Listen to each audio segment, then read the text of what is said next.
Getting monetized on YouTube is no joke. So a year ago, I was made redundant at Meta and decided to put all my time and effort into building this YouTube channel. But guys, hitting those watch hours and getting monetized is not for the faint-hearted. Guys, this video today is going to be something a little bit different. It's going to be about my journey towards monetization. I've hit the subscriber threshold, so I now have 1,800 subscribers. Thanks to you guys for supporting me. I appreciate it. So this video is going to be talking about the steps that I've followed to actually hit the subscriber count, but also the things I'm thinking about trying to achieve the watch hours threshold. Please help. Now, this is also for me, just because I'm believing that this channel is going to blow up. So I really want to see how I evolved and how I started and just document that journey from the ground up. So I hope you guys are going to stick with me. I hope this also helps the smaller YouTubers as well. Let's grow together, small YouTube community. I hear that they're pushing out our content now, finally. But please watch this video. Hopefully it'll give you some tips. Please do give it a thumbs up. Please do continue to like, comment, and subscribe. And let's get into it.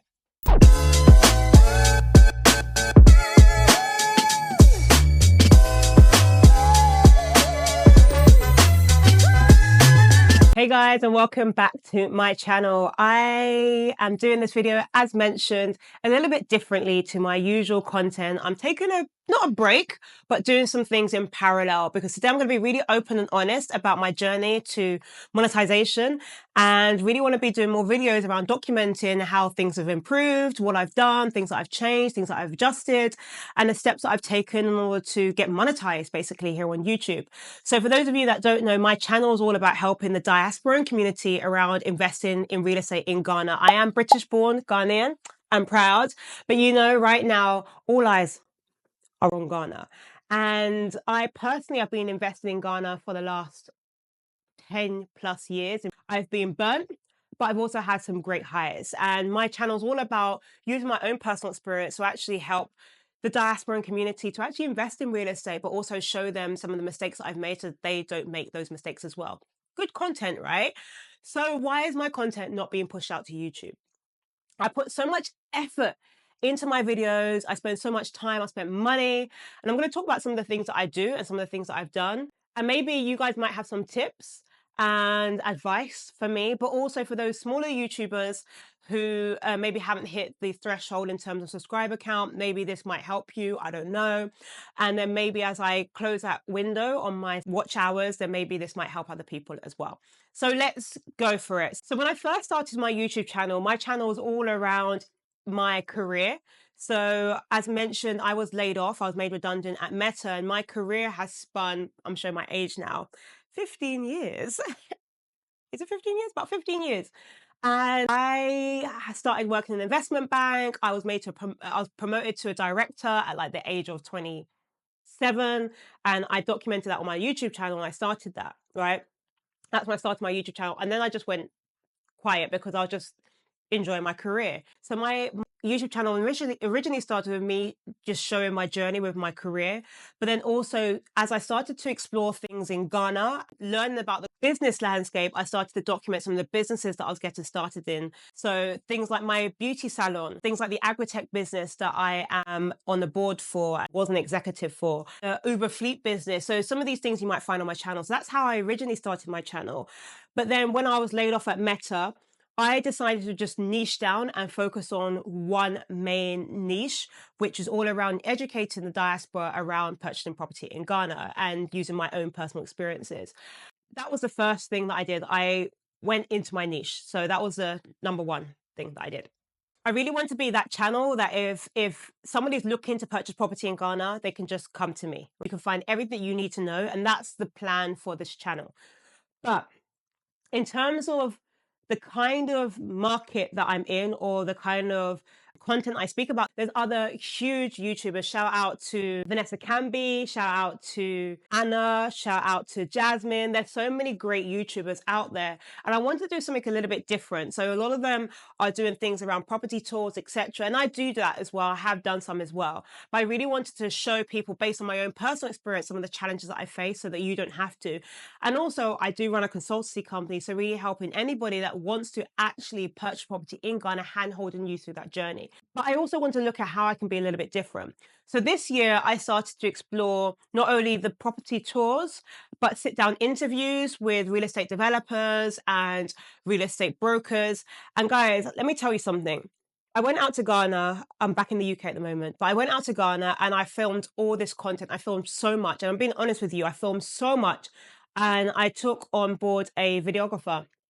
And I kid you not, I did not receive my video content from the videographer till months and months and months later. So a lot of things I'm putting out were things that I recorded a long time ago. And there was a lot of issues that I faced with the sound quality. So some of my videos, I've seen some comments on there where people have said, sort out your sound, sort out your sound. And that wasn't really my fault. But it just goes to show things that I wasn't paying attention to when I first started out.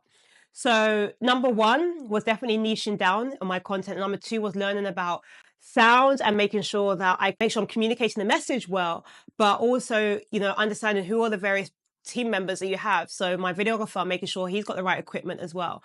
When people started commenting on my channel around my sound, I went to go and invest in this new mic. So I got a new gadget so that you guys can hopefully hear me loud and clear now. Testing, 1, 2, 3. Can you hear me? I did take on board the feedback from my subscribers, so I appreciate y'all. But yeah, so if you see any of my videos I'm putting out now and the sound isn't that great, it's because it was recorded a very long time ago before it hit me that I really need to invest in sound and this kind of stuff.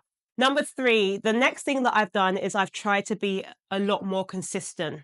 A lot more consistent. So towards the end of 2024, I said, look, let's just be more consistent. Okay. At the beginning, it was like, I'll put one video out and I'll put another one. And in my mind, I'm like, I'm a YouTuber. But, and people were messaging me, to be honest, even though my video views were quite low, some people I'll get really high value. So I'll get good quality, but I'll get low quantity. Does that make sense? Right. So there'll be sales leads that I'll get through my videos, but it's not along a lot of people. I realized I have to be more consistent. I need to really be more consistent. So I put in more time and effort into being more consistent with my videos. I was always coming up with ideas. So a lot of things that I would do is I was using my best friend, ChatGPT, to come up with content ideas. So I'll just speak to ChatGPT. I'll say, look, these are the things that I've been through. These are my experiences.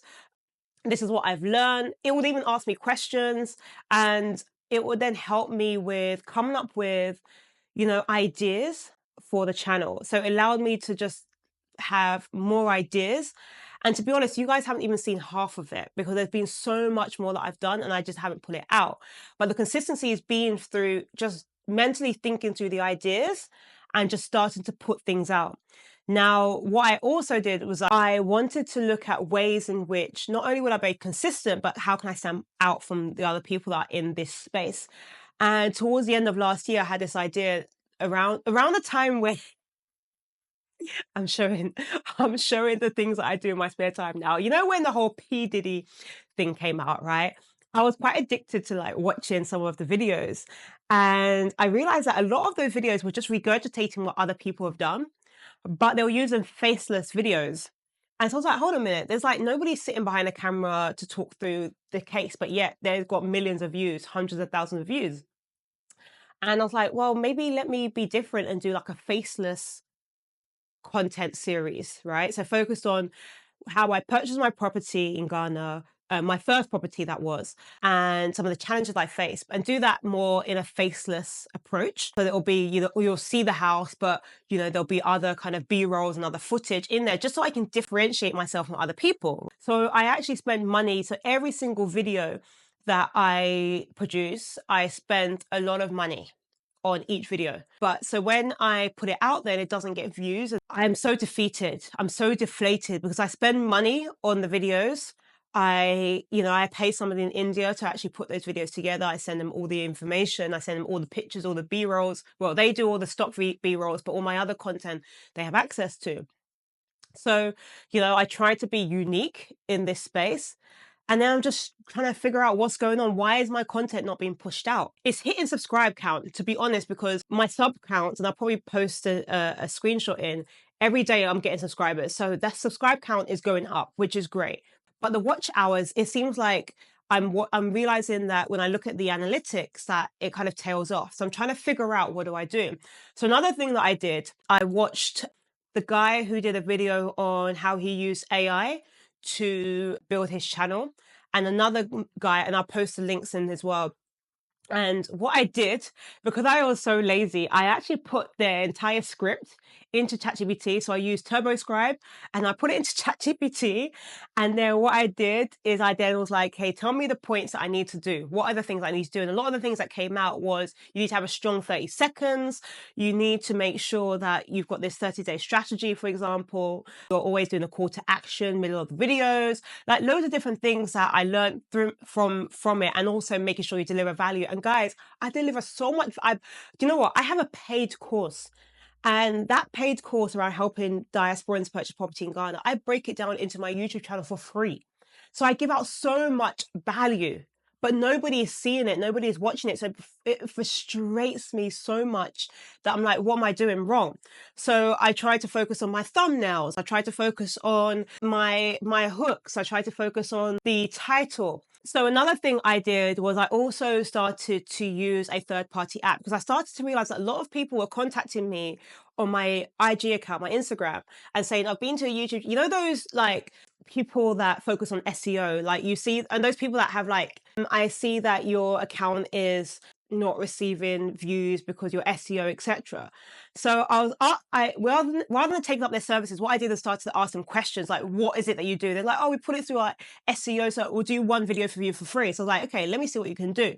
And one of the videos, and I was like, the only things I do not want is I do not want any fake views. I do not want any fake subscribers. That was my number one thing I do not want, because I really want to build a community. That is my main goal. So I was like, let me try you out. So he tried it, and yeah, some of the videos got a little bit of views, but I asked him, what did you do? So he actually showed me a little bit of the things I did. I was like, maybe I can actually do this myself. So I Googled like SEO applications I can use to help with my tags, my hashtags, my descriptions, my thumbnails, things like that. And I came across vidIQ. And so I took out a paid subscription with vidIQ. And vidIQ then helped me to optimize my videos in terms of what the titles were, the times to post, the thumbnails, the descriptions, the hashtags, the tags, etc. Understanding my competitors, understanding what people are watching, coming up with ideas. So I started to use that, and I've got a whole backlog of videos I'm going to do using vidIQ. But I was doing it still in the faceless approach. So I was still thinking, let me push out this faceless approach. So the reason why I actually did today's video was for one reason. I put out a faceless video, which I'll post here, and I put it out just a few days ago, and it only received like 80 views. And I was like, I'm stopping this YouTube journey. I'm stopping this YouTube journey. Like, honestly, the money that I spent in putting the videos together, the time I've invested, obviously invested in mics, in lights, in learning about it. There are long videos, like hour-long videos I've watched of how to build your YouTube channel. I'm seeing so many things out there. People that have said, you know, small creators are being pushed out more and more now. So I've been watching their videos. Those videos that talk about turn this on and turn this off, like, you know, the part that says like your For You, if you change the settings in your For You, it's going to increase your views. I've tried all of those things, but yet my watch hours are still lacking. So I really want to start to understand what are the things that I need to do. So if anybody can help, please drop them in the comments below and let me know maybe your ideas, what's helped you to grow. Maybe you've got some recommended suggestions as well. So yeah, just to recap, I'm going to be documenting my journey more and more, but the things I've done so far as of today is being consistent, trying to find my niche, so being unique in terms of the way that I present the information, being faceless. Maybe I might stop the faceless. Maybe you guys just want to see my face, but to get ready and sit in front of a camera every day sends shivers up my spine. I just want to focus on delivering the ideas. But yeah, maybe that's what I need to do. Who knows? So I'm going to try out different things. I've come up with my 30-day strategy. I really want to hit like 5K subscribers. But I realize I mean, it's not even about subscribers. It's about, are you watching the content? So if I can get really good quality watch hours and views, I'll be happy. you know. So guys, let us small creators grow together by sharing our knowledge, sharing our experience, sharing what's worked, what's not worked. I've turned these things on, I've turned these things off, I've watched the videos, I've used a third-party app like vidIQ, I've done my call to actions, I've tried to optimize my thumbnails, I've tried to optimize my titles. I've tried to look at the times I'm posting as well. vidIQ has a really great tool that allows you to determine when your viewers are mainly online and posting just before it so that the video views grows. I have my camera set up. Guys, please help. Please help. Let me know what you think I could be doing, and hopefully I'll continue to document the journey. I'll continue to document maybe the things that I've done and then how that's maybe transformed my watch hours and maybe the subscriber count as well. Please let me know what you think in the comments, and let us YouTubers, small YouTubers, grow together. And if you haven't done so far already, guys, please do go back and watch my video series on how to purchase property in Ghana. Just give it a thumbs up for me. Do like and also comment. Maybe just comment that you commented because you saw this video. I would appreciate that, just to push it out a bit more. Thank you to all the subscribers that I now have. I really appreciate you as well. And let's continue to grow. I'll see you in my next video. Bye.